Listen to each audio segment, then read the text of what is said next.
पहले थोड़ा सा बचपन के हवाले से बता दीजिए कि कहाँ आपका बचपन गुजरा, और बचपन से मुराद कौन सा, मतलब स्कूल टाइम था या कॉलेज टाइम था, क्या हुआ, ये थोड़ा सा अपना बैकग्राउंड बता दीजिएगा प्लीज़। बचपन जी, पैदा होता हूँ मैं पाकिस्तान। तो ये 3 महीने क्यों कहा उन्होंने, सिर्फ आना? बहुत सारे लोग मौसीकी में आते हैं। शुरू में उन्होंने बहुत मेरा जो है ना पीछा किया, और मुझे अपनी अपनी ज़ुबान में एक जो है वो थोड़ा आगे करके आता था, उसके बाद फिर अगला, फिर आप जाते कैसे थे? 3 महीने जाते रहे जी। वो तो क्या आपके वो फीलिंग थी जब आपने पहली दफ़ा हारमोनियम पे हाथ रखा? फिर उसके साथ सारे गमा पादा निसा की प्रैक्टिस वगैरह करना।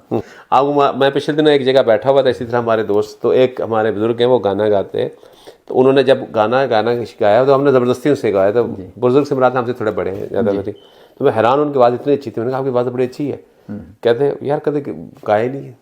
अच्छा, क्योंकि ये आपने जिक्र किया कि पहली दफ़ा जब आपने हारमोनियम पे हाथ रखा, तो हारमोनियम में हाथ रखे तो क्या आपने, मतलब क्या बजाया, क्या गा? तुम्हारी मोहब्बत को सजदा करे